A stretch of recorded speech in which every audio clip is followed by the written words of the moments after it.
Nelson did it. Nelson did it. Nelson did it. The streak is over. Plus, the OGs have arrived. TJ's got stats on stats. A bonfire leads to a lot of romance and a lot of roommates being kept awake all night long. Olivia masterminds a plan, but lets Nelson take the credit for it. And Kim doesn't even break a sweat in one of the hardest to watch eliminations that I can remember. It's the Challenge Ride or Dies episode 4 recap coming up right now.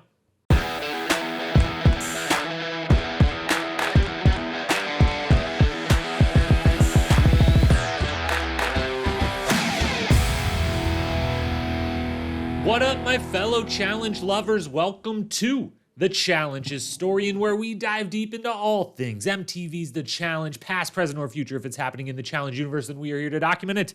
I am your host and dedicated Challenge Historian, Jacob Hollaball. Thank you so very, very much for being here with me tonight to recap episode 4, Ride or Dies, or as we will talk about, kind of almost episode 1, episode 0. It feels like this was the end of the preliminary stage of this season of Ride or Dies. We will get to that and everything else that we normally do when recapping a season episode here in just one moment. Before we dive in, couple quick programming notes. First and foremost, the rewatch series went on a brief pause starting this week. Instead of diving into Rivals Season 21 and beyond, we decided, since we had hit the big round milestone number of Season 20, and since it was such a clean break, transition, a different era of the show, we decided why not celebrate these first 20 seasons a little bit more. There's so much. We covered them in depth, but we could cover them even more, even better.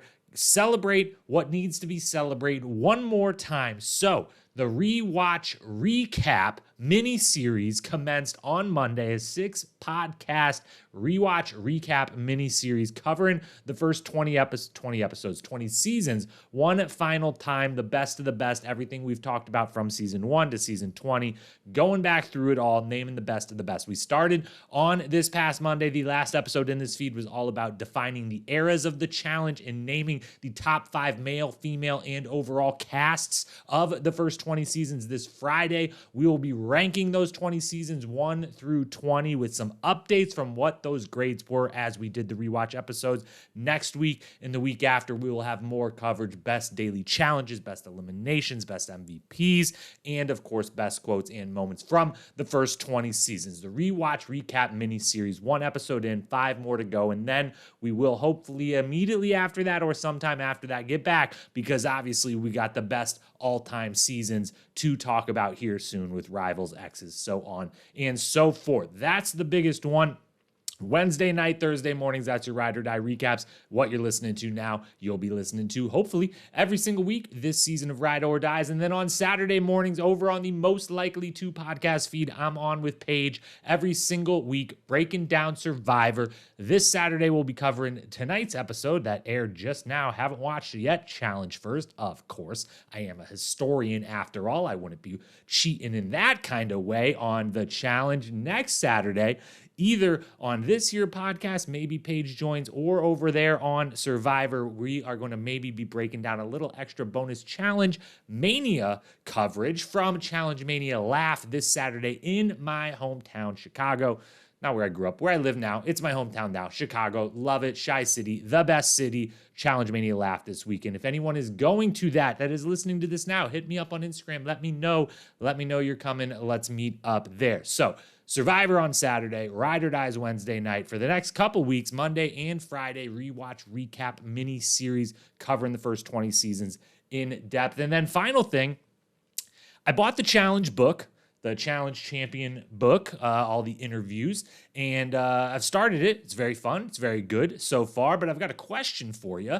I'm going to read the rest of the book. Obviously, I love books. I love the challenge. This is a match made in heaven. Of course, I was going to buy and read this, but should I do a recap of the book? Are any of you listening out there also Have you bought? Are you reading? Do you like? Do you dislike? Any feelings or thoughts about the book? Hit me up on Instagram at Challenge Historian. Let me know, should I get a little bonus episode out there sometime in the next couple weeks recapping the new challenge book that is out.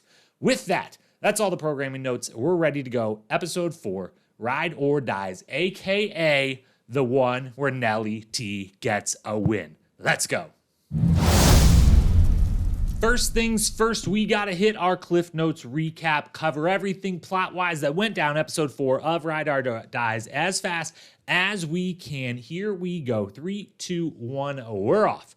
Veronica and Darrell are here, and TJ is dropping stats on why they are both the legends that they are. We then head to the house where Olivia confronts Annalise and Tommy while teammate Horacio gets some challenge lessons and many hugs from bunkmate Laurel. Amber is now leading the Rookie Alliance, so says partner Chauncey, who is all about it. Then there's a bonfire that leads to Fessel and Colleen in bed, keeping Kim awake all night long. Nelson and Olivia in bed, keeping Michelle awake all night long. And Jordan and Tori in bed for old time's sake. What is going on?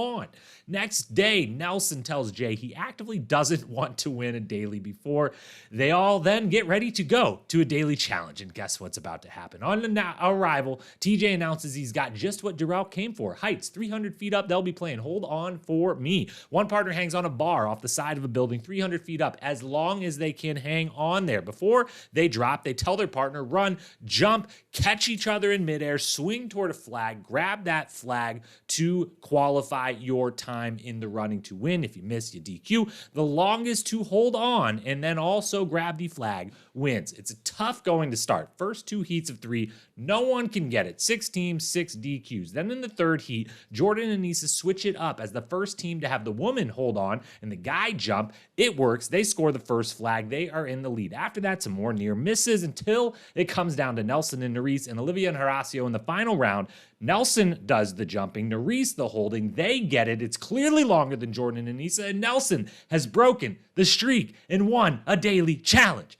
Back of the house, Nelson feels like a king because he is a king, and he and Nerys get to work making a plan for this power. At the bar, that plan comes into more focus as they talk to Horacio and Olivia about putting Olivia and Horacio in to make it more look like they're not working together, but also give them teams that will keep them safe so that everyone wins. Then comes deliberation, and Nelson and Nerys pick Olivia, Horacio, Tommy, Annalise, Darrell, Veronica, and Kim and Colleen to nominate. Interrogation ensues. Tommy and Annalise are told pretty much, they're going in. They know this. And Darrell, Veronica, and Colleen Kim are told, go make a deal with Olivia specifically. Off to the zone we go, where Tommy and Annalise get thrown in as expected. Then Olivia and Horacio draw the safe dagger and have to pick, going with Darrell and Veronica to keep safe as well. Colleen and Kim face off against Tommy and Annalise in Flipping Wasted, where one partner lays on a board in the mud while another partner uses a rope to lift that partner in the air where they can solve a puzzle. Hold them up long enough to let them finish the puzzle and you win.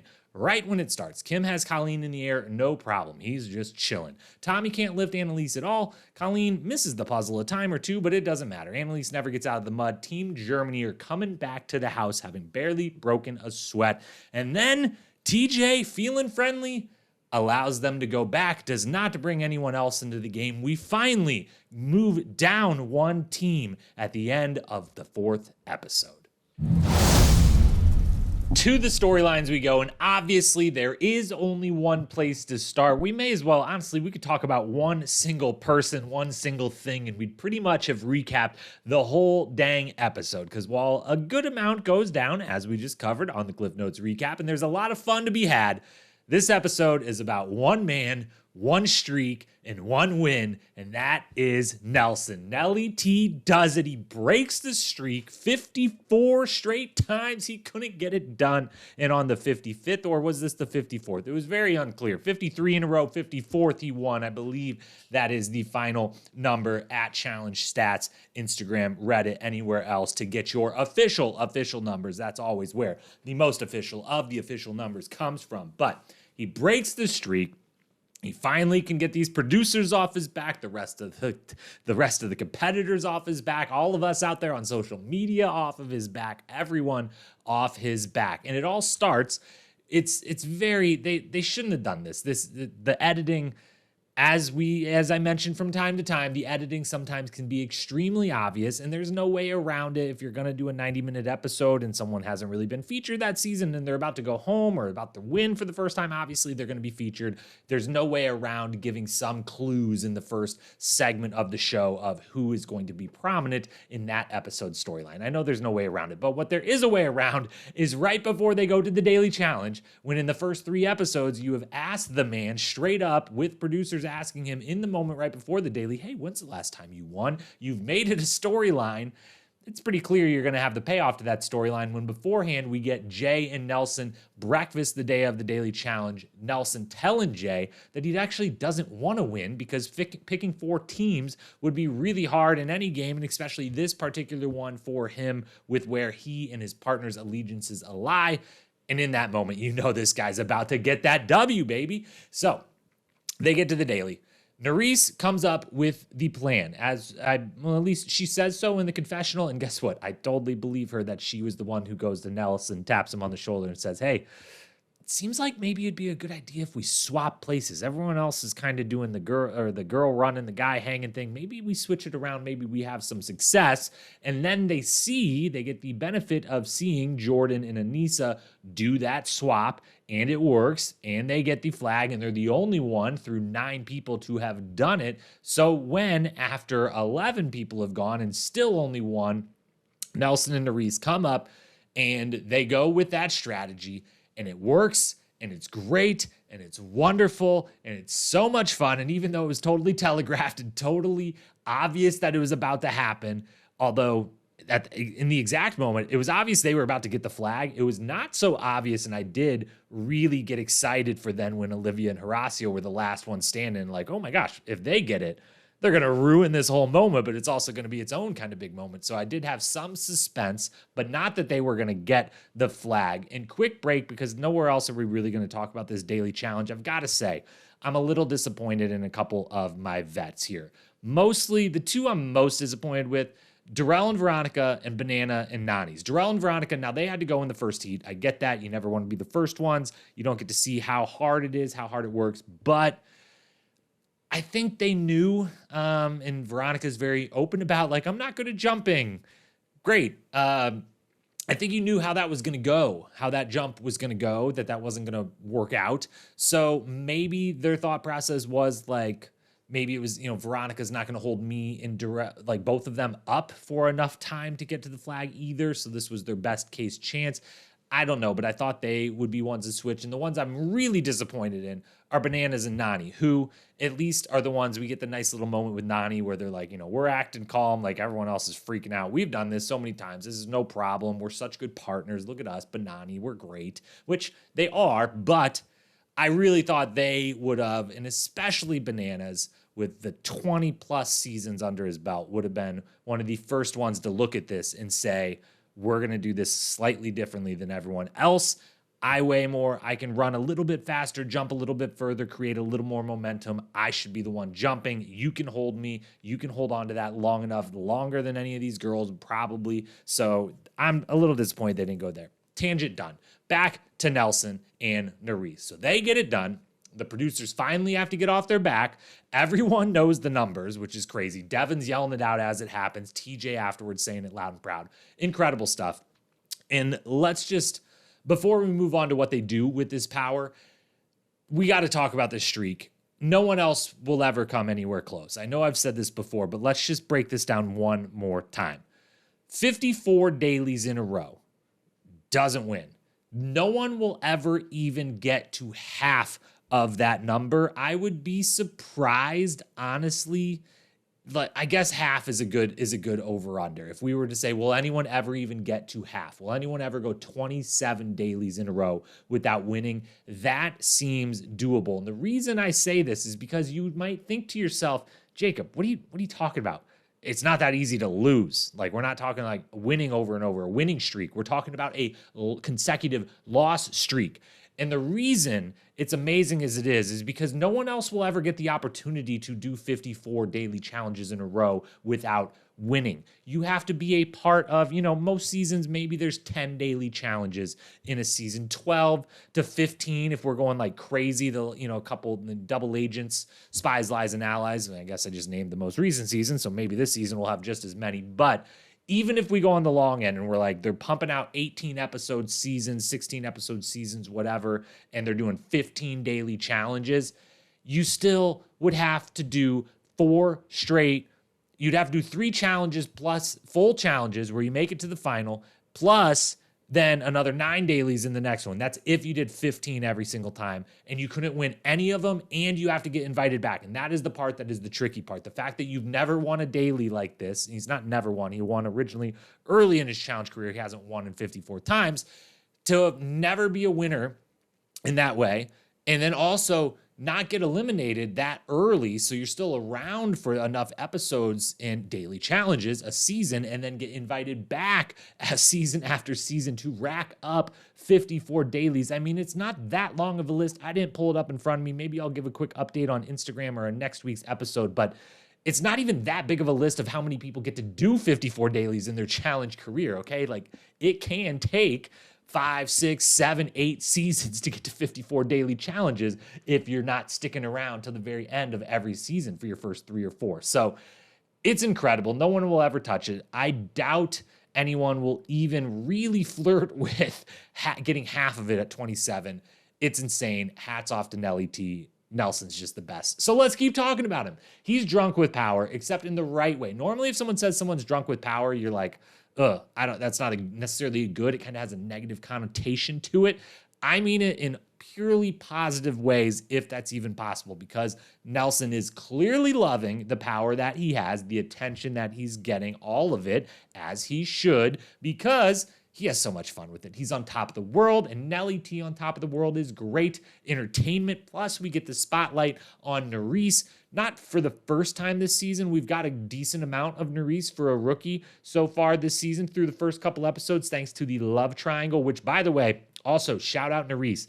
Been spilling the tea after every single one of these episodes, in big time tea that it has been, because we found out the whole love triangle thing last week. This is another tangent, but I'm sorry. I just thought of it. I have to bring it up right here now so I don't forget. She let it be known that there was a major fight that went down between her and Raven. I believe it was her and Raven. And that fight among, not like no one was like hitting anyone or whatever, verbal argument, chesty, getting in each other's faces type of argument, typical challenge fare, but typical good entertainment for us as an audience, was happening and not being shown. And that was one of multiple different either arguments or altercations or beefs or just, strategy mishaps or whatever that have already taken place in the time of the show or in what we've seen without us having gotten to see. I did not say that correctly, but I think you understand what I'm saying. It happened and they didn't show it to us. And they're not going to show it to us because it already happened with people that are now eliminated. So if you want the tea, be following Nerys on Instagram. And I believe, I don't remember which of the many different, challenge fan spoiler-y type accounts. It's not one of the spoiler ones. It was one of the fan ones. I believe it was Challenge T on Instagram posted, not on Instagram. I think it was on Twitter. If you go to Twitter, Challenge T 811 or whatever that handle is, they had like screen grabbed and reposted 3 or 4 of Nerys's lives after episodes with a bunch of the drama behind the scenes stuff that we didn't get to see. So while that's obviously not still up on her, Instagram stories, you can find it there on some of those fan accounts.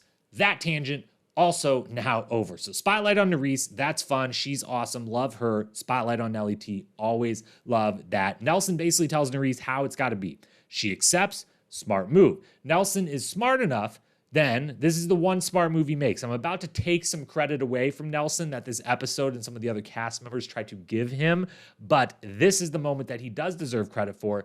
Their first conversation once in power, or at least the one that we see, but clearly happens right away when they get back to the house, is with Olivia and Horacio. Olivia, who Nelson has now been hooking up with and keeping Michelle up all night long with what's going on in Olivia and Nelson's bed across the room. More on that later, but the two of them, they're getting along great. They've been hooking up a little bit. Nerys and Olivia are besties in the house. Nelson and Nerys go to her first and let her know. And the smart thing Nelson does is he leads the whole conversation. He sugarcoats it, but he makes sure that sugarcoating has a clear message underneath. Hey, we need to say your name. It's going to look bad if we don't say your name. And if we don't say your name, numbers-wise, we then have to say one of the vets' names. And then I am immediately on the bottom of the vets list or on the top target on the rookie side that we now just seemingly joined. So we've got to say your name. And then Olivia is the one that devises the big master plan. Now, everyone else eventually, says that it's Nelson's plan, and this is all kind of, you got to remember the edited confessionals and the fact that in those confessional booths, the producers are asking leading questions. Think back to Challenge USA if you watch. And it's like, Danny keeps saying Kiki's name every single time. Well, yes, the producers are asking him. They're driving him towards, hey, what would Kiki think? What would Kiki do? Same thing's happening here. They're asking them, each one of them, like, about Nelson's move. They're kind of goading them into saying some of this, or at least that's my impression. I think Olivia, next episode, everyone is going to come back to being honest and saying, yeah, that was Olivia's plan. And we don't actually, as Jordan says, Nelson has climbed the mastermind ladder rather quickly. I don't know that that's the case, but he is playing very smart. He's just not playing like genius level, whatever, stuff we've never seen. But he is playing very, very smart. So don't take that as me, dogging my guy Nelson or nothing. He's playing incredibly smart. It's just they try to make it out to be some genius level thing. And it's like, well, Olivia is actually the driver behind all this. And I think she will, the editing kind of wanted it to lean one way this week. And I think she's eventually going to get her shine. Also, because Nelson and Nerys were super obvious in the deal making, in the telling of Darrell and Veronica, like, no, don't, Darrell, actually don't talk to Horacio. You're going to want to talk to Olivia specifically about this one. Like, yeah, who clearly who you're working with. Okay, got it. And then when Nelson just goes bonkers when they pull the safe dagger, and it's like, dude, you got to calm down. If you haven't executed the length of this maneuver yet, this chess move ain't over yet. There's more moves to be played and everything, and just it's very obvious what's going on here. So while it's the smart move, while it's brilliant, while it's well played, it's well executed, they get the result that they want. I think everyone else, even if they didn't want to say it outright quite yet, clearly tongue-in-cheek was, they're hiding the fact that, like, we all see what's happening here, and it's great. Good job by him making smart moves, and her, as a rookie, reading the game right and doing great stuff.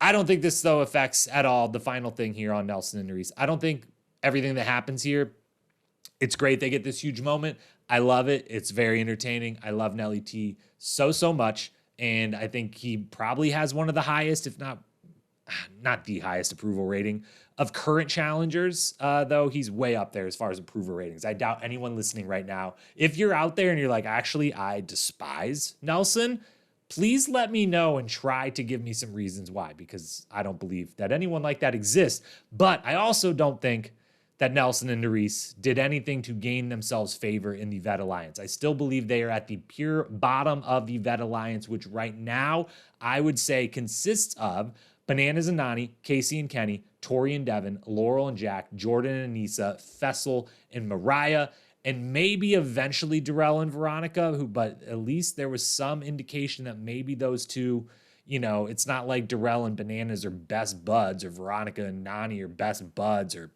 either of them have any ties to Tori or Jordan or Jordan or Devin for that matter, or Laurel even really for that matter. So maybe they're on the outs, but even without them, that's 6 teams out of the 12 that are now left. So I think Nelson and Nerys are at the bottom of that list. Is it better to be at the bottom of that versus the top target of that list?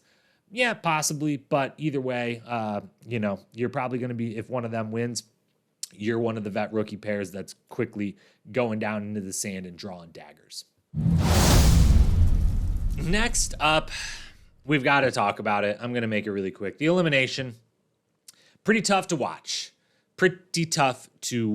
And look, sometimes you get dealt something you can't do in the challenge, in any of these style of games. Sometimes something gets put in front of you, you can't do, and it sucks. And then not only do you have to live through that moment of getting eliminated, of not being able to do the thing, but now, whatever, 3-4 months later, whatever the hell it is, you got to watch that shit back on television, and I can't imagine what that feels like. So shout out to Tommy for clearly being awesome, a real boost of energy to the house, super fun. That was, obviously everyone loved him for good reason. He clearly was super fun to have around in the house.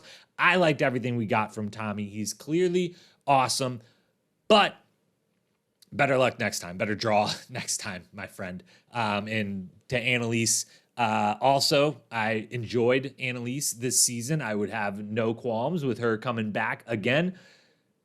Really, really, really tough to be just put in an elimination where you actively don't get to compete and your partner is the sole reason. She handles it with pure class, great friendship. You could tell these two are actual ride or dies by the way she reacts to all this. So hats off to both of them, but this is the bed that you made. It wasn't 100% so much that you went back on a deal the week before.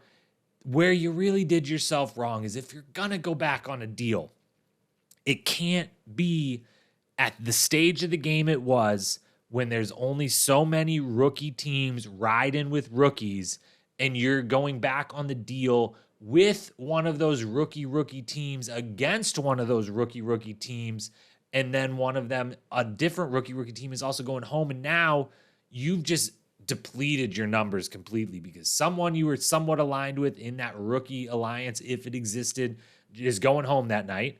And one of the other ones is now the one that stayed, the one that won it is the one you backstabbed. So they're also off your side. And the rest of the house and the other even rookie teams that maybe were working with you before, or some of the vets that were maybe thinking about working with you, were all like, nah, we can't. Now you already were an easy scapegoat because you're a rookie pair and you're, a little smaller than the rest of us. Now we throw on that you actively lied and got called out in front of everyone. Like, this is a layup. No one in power would be anyone in power this week. It couldn't have mattered. Any single team could have won the daily challenge, and they were putting those two in for sure, no matter what. There has never been an easier decision for a team in power to make as far as who to put in there. Better draw next time if we see them again. I liked both of them. I feel horrible that this is how it went down. But also, real quick, since we're talking about the elimination, that puzzle kind of looked a little tricky. I want to go back and get some freeze frames and really look at, like, the first couple times Colleen does a check, like, it does look mostly right, the quick glimpses we get. I got to go back and really look at it. But I'm thrilled that Kim got to show off a bit. I'm thrilled that we're getting a lot of Kim in this episode. This guy's got incredible personality, incredible charisma, and I loved everything from this episode, and I look forward to getting more and more. He's just chilling in this. He got to just show off, be like, no problem here. This reminded me a lot of, because of now I don't want to compare these two people, knowing how I feel so far about this person and feel for a long time about the person I'm about to say, and especially how a lot of you might feel about this. But it had some slight reminiscing just of the pure physical performance aspect because of the thing they were doing.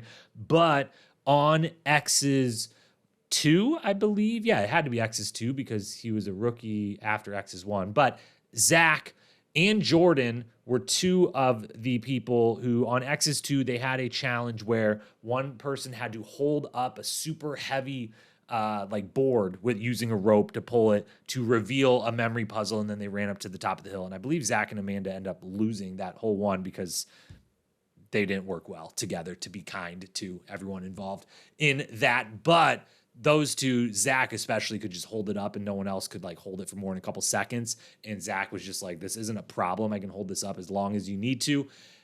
That specific thing reminded me in this moment of Kim just being like, this is really not difficult. This is all I have to do. And he has the reverse of what Annalise is feeling. Annalise is like, I don't even get to do this. And Kim's like, I don't even get to do anything. This is just whether Colleen can do a puzzle. This sucks. Like, I want to actually be a part of this because it's so easy. I love Team Germany getting their time to shine. And there is a slight bit of bittersweet, though, because this was supposed to be Nam. Nam was supposed to be the German challenge player that we all love, that we all fell in love with. And I fell in love with him. I'm still in love with him, but it just never got to happen. So our next round of amazing German competitors, thankfully, they're getting some room to shine, and shining they are doing. Final storyline topic before we dive into awards, and this is just a little list of quick hitting items. No big overarching stories. The only story of the episode was Nelson won the daily challenge, and the move he and Olivia and Nerys and Horacio pulled thereafter, which we've covered in detail. But couple quick hitting things. Number 1 of 4. Tori and Jordan are in bed together. What? Did not see this one coming. It actually kind of totally makes sense to me. But I did not see it coming at all. I'm sure we're going to get more on it at a later point. if it happens again, or just how I'm sure we're obviously not done with the Tori and Jordan are in this challenge house together storyline for this season. But gotta say, was a little bit shocked, certainly, and especially the way they really good job by the editing this time around, how they just sneak that little seed in there, and they're like, oh, we're doing this big production about Fessel and Colleen and Kim's, being stuck up all night and being funny about it in confessional, and then Michelle's being funny about Nelson and Olivia, keeping her up all night, and then boom, wait, what was that? What did you just say? Tori and Jordan? Oh, wow, okay. Bet we're going to get more on that in the future. Second of 4 items, Bananas, a.k.a. Mr. Save a Show or Captain Save a Show, whatever the moniker he gave himself going into this season. Is Johnny Bananas out here using the CT playbook? Because we're not getting much bananas. And I said last week, one of my predictions coming into this week, which, spoiler alert, I do give myself credit for. We'll talk about why later, but I'm being a very lenient grader there by giving myself credit. I said that he would do something, anything, to grab some attention and camera time, and especially Captain Save a Show, you got to. It seems like he's using the CT playbook because, yeah, it might just be that, like, he's not fighting, he's not fucking, and he isn't winning anything, so not a lot of interest, no storylines, whatever. But even when those things aren't happening in the past, Bananas finds a way to be involved somehow, some way. And we got very little of him this episode. We got very little of him last episode. Checking the notes here. 3 confessionals this time, 3 confessionals last week. That's not nothing. Plenty of people have 1 or 2, or if you're Kenny, you don't show up at all. More on that in a moment. But Bananas Captain Save a Show seems to be using the CT playbook. Hey, what if we just sit back and relax? What if everyone, they have a little bit of fear of us because I won so many times and my partner's really good and we're both the OGs here, whatever. But also, what if we don't piss anyone off? I don't try to hook up with all the rookie women because I'm single this time around. I don't do anything. I go to my enemies in the house like a Devin and say, hey, you're not so bad. What if we got along? What if we worked together? And what if I didn't try to keep all the cameras pointed at me at all times? Seems like CT playbook to me. Item number 3, just mentioned it, will do so again. Slight more elaboration this time. Kenny. Apple doesn't fall far from the tree in the Clark household. I don't think that's exactly how that expression works because Casey and Kenny are brother and sister, not a parent-child situation. But I think it still almost kind of works. What I'm trying to say is Kenny couldn't be more like his sister Casey because those two are for sure related. We don't need to see birth certificates. We don't need to see nothing. We know we didn't even need to be told that they were related. We could have just been told they were partners on this season. And guess what? Through 4 episodes, the combined 9 confessionals between the two of them would have told us everything we needed to know that Kenny and Casey are brother and sister, and just incredible wallpaper. It is the knock on Casey, not the knock on her game, because there is no knocks on her game to knock, but the knock on her as a cast member, and why I think I sometimes get in trouble speaking for the larger audience, but I think I take a good pulse of the audience, and even if I disagree or agree fervently, I can usually kind of read what's going down on social media, Reddit, other podcasts, everywhere out there, and I think the consensus is Casey, incredible wallpaper, hell of a competitor. We don't hear anything up from her other than when she's winning daily challenges. Last season, I joked like, you're dating Nani. You are dating Nani. That is a place in challenge history where you get all the screen time, all the storylines. Like, that is the challenge sweetheart. That's the woman we all love and we're all rooting for, and you're dating her. And we get one scene of a very cute, a very wonderful, a very heartwarming, amazing date.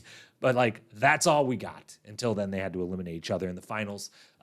That also. But Kenny and Casey, peas in a pod there. I still like Casey, by the way. I think I should say this. I still like Casey a lot and think that if she wanted to, she could be a fascinating and interesting cast member on this show because I think she's a fascinating, interesting, and really cool, badass person. But I think she's just so all business. I'm just going to go win. And clearly, one, it's working for her, and it's working to get her invited back. If you make final after final and you never don't make the final, it's hard not to invite you back just to keep the competitive level in the house up, even if you're not really offering almost anything else. So here's to hoping Casey and Nany celebrate an anniversary or something during the season so we can at least get like a good date night or something out of them. Fourth and final quick hitter. They haven't been that quick. This one will be super quick. New segment to introduce to the podcast every week. This is called Maximum Fun. What this idea is every week, outside of the predictions at the end of the podcast, during the storylines, I just want to quickly look ahead, do a little look ahead the way they do the next week on at the end of the episode, at the end of the storyline segment. I want to do a little look ahead myself and say, which team winning the next daily challenge would create the maximum amount of fun for us, the fans? So, maximum fun. I'm going with next week, the team that would win the daily challenge, that would create the best episode, the best drama, the most interesting, intriguing strategy, gameplay, storylines. I'm going with Chauncey and Amber. I apologize for mispronouncing that name. I'm too excited. I kind of tried to combine their names there. Amber and Chauncey, they would be the biggest wrench in the game. And wrenches in the game are fun, so they are the maximum fun pick for next week. Time to give out some awards. 3 awards as always. Best quote, moment, episode MVP, best quote award. Look, there's obviously a clear winner of this, but even with a clear winner, we're gonna go ahead and go through the nominees because the nominees deserve to be nominated, but there's a clear winner. Let's start with Colleen. Speaking on all of the compliments that Fessel gives her. Thank you, Fess. It's so hard to build a deep connection to the veterans, but I really like Fessy. He makes a lot of compliments. He said, I'm wifey type. Now, that may just be me loving the term husband material or wife material, but, and then her through the German, added on top of it, the wifey type. I just loved it. And obviously Team Fessy over here. So Fessel, Colleen, I ship everything about what's going down in these episodes at my own demise. Then we got Nelson, the first of 2 nominees for him, and he's just going on and on about being in love. I love, and love loves me. And I probably found love in this house again, AKA Olivia. I definitely think she thinks I'm sexy. She can't deny the smile. Won't be the last we hear from him in this award or all of the awards for that matter. Then we got Jordan talking about getting to do the jump in the daily challenge and all the crazy things that they get to do and what it makes him feel like. Ready? The only thing we're worried about is getting the flag. I don't care how long our hang is. I'm waiting, and there it is.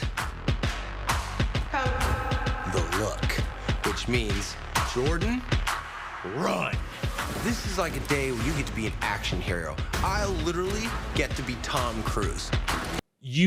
Challenge producers were dying for the Top Gun Maverick, promo again. I believe we did that last season, right? That was the thing we did last season, and then the movie didn't come out again quite yet. Anyways, let's move on. Then we got Tori speaking on Nelson winning the daily challenge in a very accurate. This is a monumental moment for Nelly T because finally winning a challenge after this many seasons, that's impressive. Not impressive, important. He needed this. Great catch by her. We'll skip over the next nominee because it's the winner. We'll come back to it. The final nominee that doesn't win is Kim, who during the elimination, as we said before, just chilling, just hanging out, and he wonders, is there more to it? Is this all? There's nothing more I should do? Should I dance? Should I clap? Should I step? All worthwhile nominees, but it's got to go to Nelson, not the one we played before, but this one. Nelly T, you won a daily challenge. How are you feeling? This is a different feeling for me. I have power. I've never felt like this before. I feel like the president. I'm not gonna lie, I feel like a king right now. But do you want this power? Because with power comes great responsibility. And I'm not a very responsible guy. At least the man is honest. I'm not a very responsible guy. I mean, that quote is basically like 4 quotes in a row, and it just gets better each time he adds a little more to the end. He could have just stopped at, I feel like the president, and you're like, ha, amazing, you should. That's what a wonderful thing to say. And then he's like, wait, I feel like the king. And you're like, oh my God, this is incredible. Then he's like, wait, let me get that Spider-Man in there. Power comes with great responsibility. And you're like, Nelson, oh, just stop. You're just insane. This is unbelievable. You're so good at this. And then he's like, wait. I got one more part. I'm not a very responsible guy. And it's just like, it's just so much. What a king. Nelson's the best. Nelson wins the best quote. And guess what? Best moment, we don't even have to talk about it. Yes, actually we do, because there's 2 nominees. The one that wins, obviously Nelson winning the daily challenge and Nerys winning the daily challenge. Shout out Nerys. Again, thank you for spilling all that tea. Can't wait to check out your Instagram stories after I'm done recording and editing and posting this podcast. But Nelson winning the daily challenge, I think she can accept that that was the big deal of both of them winning, is Nelson won. That's the best moment of the episode. The whole them actually winning and the immediate aftermath, the cliffhanger of like, wait, what if Olivia and Horacio get this? Devin yelling out the number, them celebrating, TJ saying the number, everything about it, all of it. That's the best moment. But the other nominee has to be the post-bonfire hookup montage, mainly Kim and Michelle's reactions to all of the goings-on in their room that night. Kim specifically. Michelle's are great. Her confessionals are fantastic about it. Kim's in the editing of how they put in Kim's just, first the not saying anything, just the kind of rolling of the eyes, the grabbing of the forehead, whatever. And then just everything he says about it, just all of that. Fantastic. Bonfires, they lead to good things, it seems like, in the challenge house. We've had some really fiery, big arguments by a challenge bonfire in a couple seasons past. We've had a lot of hookups come out of bonfire hangs. We've had some really emotional, hard-hitting stories and backgrounds on people come to the spotlight, like on Challenge USA, when we found out the whole backstory to Ben and his friend recently. That was at a bonfire, around the bonfire, I believe. Bonfires in the challenge house, good addition. If it's going to be a colder weather season, get yourself a bonfire. Now, that's a Nelson 2 for 2 on the awards, the third and final award, the episode MVP. Who do you think's going to win? Come on. Who do you think's going to win? Obviously, Nelson wins, but quick shout outs again. This is just Nelson wins the awards, but let's give shout outs for the other nominees. 4 other people at least make the ballot. One of them sneaky, Jordan. Jordan would come in 5th in this episode, but he makes the MVP ballot. He's kind of secretly doing a lot. And he and Anissa are the only other team to get the flag. That's very fun and very impressive for them. He's doing a lot as a partner to be a good partner and hype up Anissa, and she's giving it all back. And I actually really kind of like it. If someone said they were super annoyed by it, I'd be like, I see it. I just like them a lot, so it's fine, and I'm okay with it for now, and I think probably forever. But he's fitting in a lot in the confessionals. We get the Jordan and Tori in bed, so I'm sure we're going to get more of that later on. And, he's just finding a way to be involved, which is the mark of a really great challenge cast member. Then you got Colleen. Obviously, she gets the puzzle at the end. That's great. She has some great confessionals. Her and Fessel getting super cozy after the bonfire. Lots of good stuff going on with her. Kim, my guy Kim. I had such high hopes for Kim and Colleen, and I'm so glad they're starting to be realized in this episode. Everything he does, great. And then Olivia in, a closer than it deserves to be second, because no one is anywhere near Nelson in this episode getting to be the MVP. But Olivia, if not for Nelson breaking this historic streak, Olivia puts on an incredible performance and is in the running, if not arguably, probably is the MVP of the whole season through 4 episodes. So, that's pretty incredible stuff right there. But Nelly T sweeps the awards, the quote, the moment, and the MVP. Finally, let's talk power rankings and predictions. On the power rankings front, for the first time all season, we drop down a team. every episode so far, we've, even if we've lost a team to COVID or DQ or whatever, we lost a team in an elimination.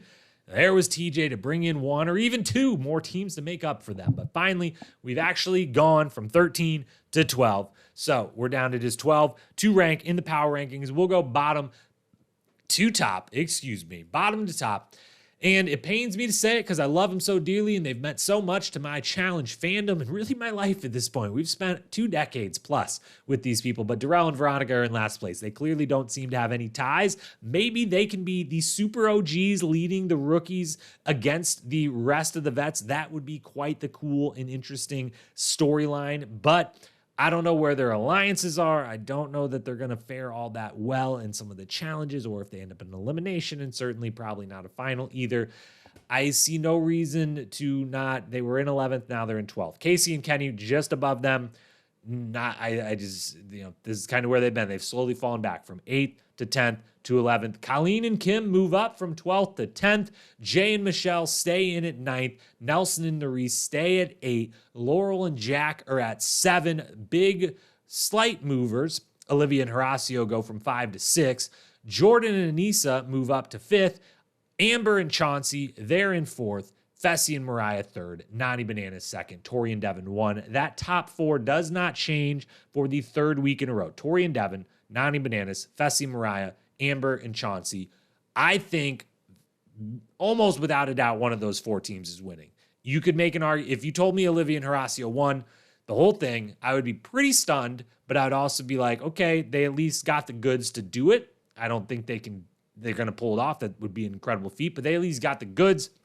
Those top 4 teams, I feel very set on. The rest of it, you can mix and match. And depending what the challenge is that day, who's feeling what, it could go anyway. But to recap, Tori and Devin, Nani Bananas 2, 3rd, Fessy and Mariah, 4th, Amber and Chauncey, 5th, Anissa and Jordan, 6th, Olivia and Horacio, Laurel and Jack 7, Nelsie and Nerese 8, Jay and Michelle 9, Colleen and Kim 10, Casey, Kenny 11, Darrell, Veronica in 12th. As for predictions, clean slate still on the preseason predictions. Colleen and Kim come through. I didn't think for very long. It was pretty clear pretty quickly that they weren't going anywhere. But Bananas, Nani, Michelle and Jay, Colleen, Kim, Tori and Devin, Amber and Chauncey, I predicted would make the finals, and so far, so good. Tori and Devin predicted to win. So far, so good.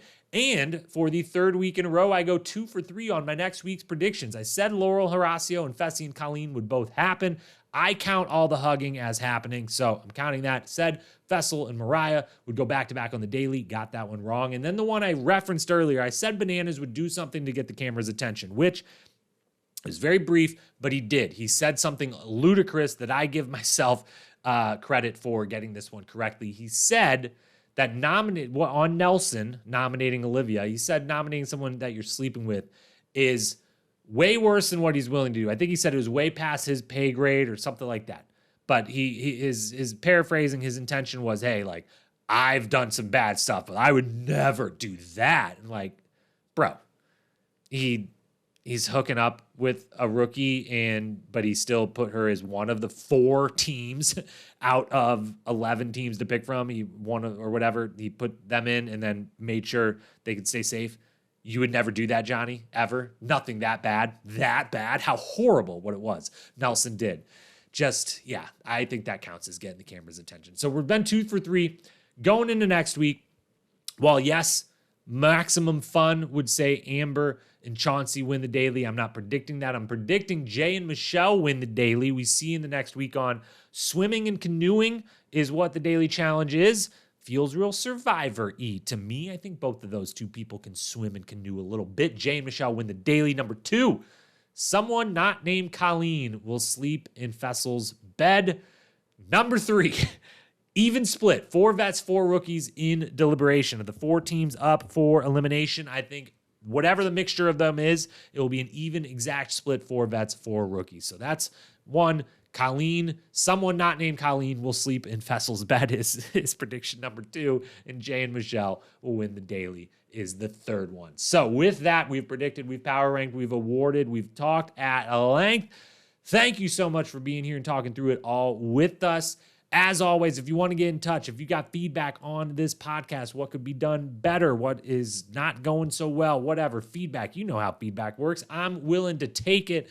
Please hit me up at Challenge Historian on Instagram, or if you just want to talk challenge, if you've got a great hot take, a great theory, something you've always wanted to just get off your chest and know you don't got a challenge fan in your life to listen to it or to hear your theory or to try to ask questions about it, that's what I'm here for. Would love to interact and chop it up about the challenge with you. So hit me up on Instagram at Challenge Historian. And as always, wherever you may be listening, hit follow or subscribe. That helps us in a big way, and it helps you not miss any episode with my always changing schedule. You're getting these Wednesday nights, and you should always get something else every single week. But if you hit that follow subscribe button, it won't matter. You'll always know. You'll always get notified. It'll always pop up in your podcast feed. And if you don't mind, 5-star ratings, those help too. So with that, I'll be back on Friday ranking the first 20 seasons in Challenge history in exact order 1 through 20. And again, just because you took notes during the rewatch series doesn't mean you know this order. Some things have changed. The more